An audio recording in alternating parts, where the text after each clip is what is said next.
As a beginner scooty শেখার জন্য কি কি জানা দরকার আমি স্টার্ট করছি। তো আমি যেটা বোঝাচ্ছি মন দিয়ে বুঝো, না বুঝতে পারলে আমাকে বারবার জিজ্ঞেস করবে, কোনো অসুবিধা নেই, লজ্জা বা ভয়ের কোনো ব্যাপার নেই। 5 বার কেন 50 বারও জিজ্ঞেস করতে হবে, কিন্তু না বুঝে হ্যাঁ বললে পরে প্রবলেম হবে। বুঝতে পেরেছো? আমি স্টার্ট করছি। এই দুটো হচ্ছে ব্রেক, ঠিক আছে? এই দুটো ব্রেকের মধ্যে অলওয়েজ তোমাকে বাঁ হাতের ব্রেকটা মারতে হবে। বাঁ হাতের ব্রেকটা হচ্ছে কম্বো ব্রেক। কম্বো ব্রেক মানে সামনের চাকা থেকে পিছনের চাকা দুটোই ধরে, মানে 100%-এর মধ্যে 90% এটা ইউজ করতে হবে। তাহলে আর 10% তাহলে পড়ে থাকলো রাইটেরটা। তো রাইটেরটা কেন 10%? কেন রাইটেরটা হচ্ছে সামনের চাকার ব্রেক, ঠিক আছে? সামনের চাকার ব্রেক শুধু মারা যাবে না, কারণ গাড়িটা কোন দিকে যায়, সামনের দিকে যাবে। এবার সামনের দিকে গেলে সামনের চাকা মারা, তাহলে পিছনের চাকা গিয়ে ধরছে না, তখন ওই স্কিড করে যাওয়ার চান্সেস থাকে, কারণ ওটা ঘুরছে বলে। তাহলে রাইট হ্যান্ডের ব্রেকটা দিয়েছে কেন? রাইট হ্যান্ডের ব্রেকটা হচ্ছে শুধু এমার্জেন্সি ক্ষেত্রে, আচমকা যদি হঠাৎ কিছু আসে তখন বাঁচতে গেলে তোমাকে দুটো ব্রেকই মারতে হবে। বাট নর্মালি তোমাকে যদি বলি সামনের গাড়িটার সামনে গিয়ে দাঁড়াও, তুমি গিয়ে বাঁ হাতের ব্রেকটা মারলে কমফোর্টেবলি দাঁড়ায়। এবার তুমি সামনে যেতে গিয়ে ধরো আচমকা কিছু চলে এলো, তখন বাঁচতে গেলে ফাট করে দুটো ব্রেকই মারতে হবে। নর্মালি এটা, ঠিক আছে? আর বাঁ হাতের ব্রেক কখনো জোরে মারা যাবে না। বাঁ হাতের ব্রেকটা অলওয়েজ মাথায় রাখবে আস্তে আস্তে করে পুরো মারবে, একদম খুবও আসতে না, এটা গ্র্যাজুয়ালি একটা স্পিডে মারতে হবে, ঠিক আছে? আর ডান হাতের ব্রেকটা যখন তুমি মারবে তখন আস্তে জোরে ব্যাপার নেই, তখন একবারে ফাটাকসে মারতে হবে, কারণ তোমাকে ইনস্ট্যান্ট দাঁড়াতে হবে, তখন তো আর কোনো চান্সেস পাবে না যে কাউকে মারা নেই। ওই জন্য দুটো ব্রেকই একসাথে জোরে টিপতে হবে, বুঝতে পেরেছো? আর সবসময় বাঁ হাতের ব্রেকটায় 4টে আঙ্গুল তোমাকে দিতে হবে, ঠিক আছে? এই যে বাঁ হাতের ব্রেকটা 4টে আঙ্গুল সবসময় হাতে রাখতে হবে ব্রেকের মধ্যে, ঠিক আছে? আর ডান হাতেরটা হচ্ছে তোমাকে এইরকম, এটা হচ্ছে এক্সেলারেশন। এটা নেক্সট পয়েন্ট বলছি।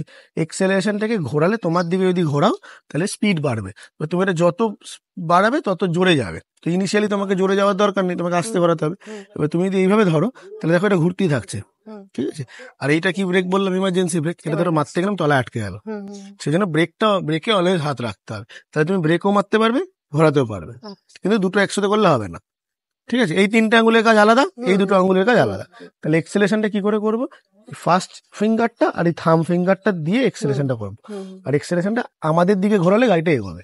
আর এই যে ঘোরানোটা একদম আস্তে করে ঘোরাতে হবে, এরকম না জোরে ঘোরাবো, জোরে ঘোরালে কি হবে, ছিটকে চলে যাবে, ঠিক আছে? আর এই যে ঘোরাচ্ছ, ঘুরিয়ে একটা জায়গায় ধরে রাখতে হবে, তাহলে কি হবে, ওই স্পিডটা তুমি মেনটেন করো। তুমি এরকম কমাও বাড়াও কমাও এরকম করো, তাহলে স্পিডটা কমবে বাড়বে, ঠিক আছে? আর এটা ডান হাতেই ঘোরে, বা হাতেরটা দেখো ঘোরে না। তার মানে কি হলো, বেসিক জিনিস যে ডান হাত দিয়ে গাড়িটা এগোয়, বা হাত দিয়ে গাড়িটা থামে, ঠিক আছে? কোনো ব্যাপার না, একদম প্রবলেম। আর এই যে ব্রেকটা দিয়েছে, এটা তোমাকে গিফট করেছে। যদি তোমাকে এমার্জেন্সি কোনো সিচুয়েশনে পড়ো, তখন তুমি সেটাকে ব্যবহার করবে। বাট নর্মালি তোমাকে ব্যবহার করার দরকার নেই, কিন্তু হাত তোমাকে রাখতে হবে, ঠিক আছে? আর এই যে এক্সেলেশনটা করছো, দেখো আস্তে করে ঘুরে একটা জায়গায় ধরে রাখছি, তার মানে কি এখানে একটা স্পিড ধরে রেখেছে। তুমি যদি বাড়াও তাহলে স্পিডটা বাড়বে, এবার ছেড়ে দিলে কি হবে, গাড়িটা কমে যাবে, স্পিডটা কমবে, থামবে না। সাপোজ ধরো তুমি ঘুরিয়ে এরকম 20-তে চলছে, তুমি যদি ছেড়ে দিলে 17, 15, 13 বা 10 এরকম কমতে থাকবে, শূন্য হবে না। শূন্য কখন হবে? যখন তুমি ব্রেক মারবে, ঠিক আছে? একবার করে দেখো ইজি হচ্ছে কিনা। ভাবতে ধরো এরকম ভাবে যে বললাম, হ্যাঁ, আস্তে করে ঘোরাও, আর একটু ঘোরাও, হ্যাঁ ঘুরছে তো, এবার ছাড়ো, হ্যাঁ। এবার এই যে তুমি করলে, এটা তুমি কমানোর দরকার নেই, এটাকে রিলিজ করো। তুমি কি করছো, এরকম ভাবে করে কমাচ্ছ। এবার কমানোর জন্য কি হয়, ধরো কমাতে গেলে তুমি ভাবলো কমে গেছো, কিন্তু এখনো দেখো ধরে রয়েছে, এটা এইটুকুনি এবার ছাড়লো, সেজন্য রিলিজ করে দিলেই ও ওর জায়গায় চলে যাবে। সেটা এইটুকুনি ঘোরালেও তুমি জিরোতে যাবে, পুরো ঘোরালেও ছাড়লেও জিরোতেই যাবে, আলাদা করে কমানোর দরকার নেই, ঠিক আছে? মানে একটা এক্সাম্পল দিচ্ছি, ফ্যানের রেগুলেটর দেখেছো, 5 থেকে 2 আনতে গেলে কি করতে হয়, 4, 3, তারপরে 2। এখানে তা না, এখানে একটু ঘোরালে ছাড়লেই ওর চলে যায়, ঠিক আছে? বুঝতে পারলো? এর রেসপেক্টে আমি দুটো পয়েন্ট বলছি। ফার্স্ট পয়েন্ট হচ্ছে এক্সেলারেশন ছেড়ে দেওয়া মানে গাড়ি থেমে যাওয়া না, গাড়ি স্লো হয়ে যাওয়া, ঠিক আছে? হ্যাঁ। আর থামার জন্য কি আছে, ব্রেক আছে। আর সেকেন্ড পয়েন্ট হচ্ছে সবসময় তোমাকে এক্সেলেশন ছেড়েই ব্রেক মারতে হবে। তুমি ধরো এক্সেলেশনও করছো, ব্রেকও মারছো, গাড়ি কিন্তু দাঁড়াবে না, কেন? এক্সেলেশনের পাওয়ার অনেক বেশি থাকে। তার মানে আগে তোমাকে এক্সেলেশনটা ছেড়ে দিয়ে গাড়িটাকে স্লো করতে হবে, তারপরে তুমি ব্রেক করে দাঁড়াতে পারবে, ঠিক আছে? কোনো অসুবিধা না? বুঝতে পেরেছো?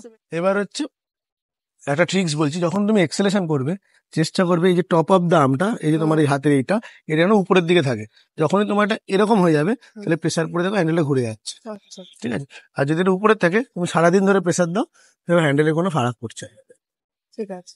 বুঝতে পারছি? তার মানে এক্সেলেশন করবো হচ্ছে এটা দিয়ে, আর ফিঙ্গার যে রোটেশন হবে, রিস্ট দিয়ে যেন রোটেশন হবে না। যখনই তুমি রিস্ট দিয়ে হবে, এরকম হয়ে গেলে প্রেসার পড়লে হ্যান্ডেলটা ঘুরে যাচ্ছে। আচ্ছা আর যদি তুমি এরকম ভাবে না করে রিস্ট ফিঙ্গার দিয়ে করো, তাহলে দেখো এই উপরের পার্টটা উপরেই রয়েছে। এবার তুমি প্রেসার দিলেও হুম তোমার হ্যান্ডেলে কোনো ফারাক পড়ছে না। হুম বুঝতে পারলে? হুম। কোনো অসুবিধা হলো? হুম। কোনো প্রশ্ন আছে ব্রেক আর না না এক্সেলেশন? না বুঝে বেশি প্যানিক করো না, আজকে বোঝানোটাই হবে। তুমি প্রথম দিন বেশি বুঝলে মাথার উপর দিয়ে চলে যাবে, ঠিক আছে? প্যানিক করো না, বুঝতে পারলে বলবে, ঠিক আছে? এবার হচ্ছে body alignment. Body alignment should be straight, ঠিক আছে? দুটো হ্যান্ডেল ধরো, তাহলে বুঝতে পারবে। এই যে দুটো শোল্ডার তোমার, এই দুটো শোল্ডারের সাথে এই দুটো পার্টের যেন প্যারালাল থাকে, মানে সোয়াশুয়ি থাকে। তুমি ওইদিকে হেলে গেলে দেখো ওই শোল্ডারটা ওইদিকে বেরিয়ে যাবে, ঠিক আছে? এটা ঢুকে যাবে, তখন মানে তুমি বেঁকে বসে আছো, ঠিক আছে? আর বডি স্ট্রেট মানে কিন্তু স্টিফ করা না, নর্মাল বস, হুম ঠিক আছে? আর মাথাটা হচ্ছে heaviest part of the body, জানো তো? মাথা সব থেকে ভারী পার্ট। হুম এখন মাথা যদি ডান দিক করো, গাড়িটাও ডান দিক হবে, বাদিক করলে বাদিক হবে। সেজন্য মাথাটা সোজা রাখতে হবে। আর চোখ অলওয়েজ সামনের দিকে থাকবে, নিচের দিকে না। সামনের দিকে থাকলে কি হবে? তুমি দূরের জিনিস দেখতে পাবে। হুম। আর নিচের দিকে থাকলে কি হবে? তুমি অনেক পরে জিনিসটা কি দেখতে পাবে। হুম বুঝতে পারলো? সেজন্য চোখটা সামনের দিকে থাকে, ঠিক আছে? এবার হচ্ছে কিভাবে হ্যান্ডেলটাকে হ্যান্ডলিং করবে, ঠিক আছে? হাত কখনো চেপে ধরলে হবে না, হাত থেকে লুজ ভাবে ধরতে হবে। একদমও লুজ না, একদম টাইটও না, মানে মিডিয়াম ফার্মলি যেটাকে বলে। কারণ কোনো গাড়ি সোজা একবারে চলে না, হুম গাড়ি ডান দিক বাদিক হবেই। আর যদি তুমি চেপে থাকো, এমনিও তোমাকে নর্মালি ডান দিক বাদিক করতে হলে তুমি করতে পারবে না, হুম বুঝতে পারলে? কারণ তুমি এটাকে প্রেসার দিয়ে রাখছো, ঠিক আছে? তো এবার ছেড়ে দাও এক্সেলেশনটা, সাইডে যেতে দাও আস্তে আস্তে। পৌঁছে গেছো, ব্রেকটা মারো, পা নামাও, চাবি অফ করো।